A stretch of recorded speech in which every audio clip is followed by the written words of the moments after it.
Ano intensyon ng Diyos kaya niya sinusubukan ng tao? Basahin natin ang 13:3 ng Deuteronomio.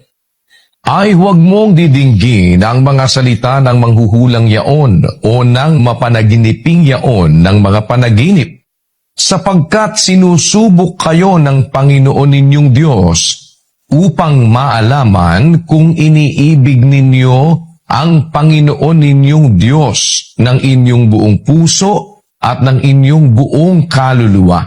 Ang layo ng pagsubok ng Diyos para ma-prove niya kung mahal mo siya talaga. At pag napatunayan niyang mahal mo siya talaga, wala ka ng problem. Lahat ng bagay, tatrabahuhin niya para sa ikabubuti mo. Pag nakita ng Diyos na mahal mo siya talaga, iniibig mo siya, 8:28 ng Rome. At nalalaman natin na ang lahat ng mga bagay ay nagkakalakip na gumagawa sa ikabubuti ng mga nagsisiibig sa Diyos, sa makatwid bagay niyaong mga tinawag, alinsunod sa kanyang nasa. Yung mga umiibig sa Diyos, nagmamahal sa Diyos, tinatawag niya yon.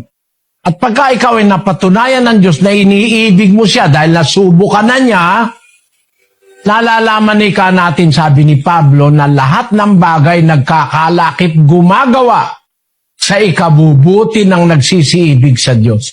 E pag minahal ka ng may-ari ng lahat ng bagay, wala ka ng problema. Wala ka nang alalahanin kasi mahal ka ng Diyos eh.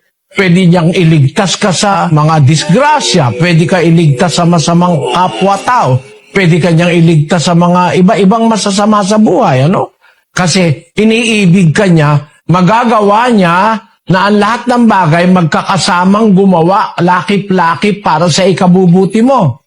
Kaya tayo sinusubok ng Diyos.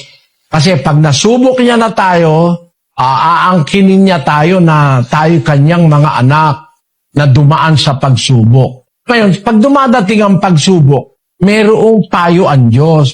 4:12 ng unang Pedro.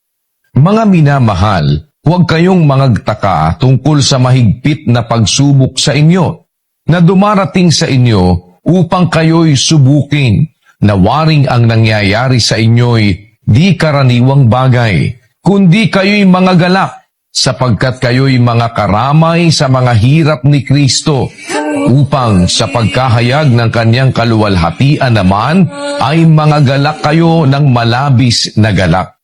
Talagang ang Diyos ay sumusubok sa tao. Pag nasubok ka, it is for your advantage. Pagkatapos na mapatunayan ng Diyos na mahal mo siya, wala ka ng problema. Mamahalin ka rin niya, bigyan ka niya ng mabuting asawa, bibigyan ka niya ng mabuting anak. Nakasulat kasi yun eh. 19:14 ng Kawikaan. Bahay at mga kayamanan ay minamana sa mga magulang, ngunit ang mabait na asawa ay galing sa Panginoon.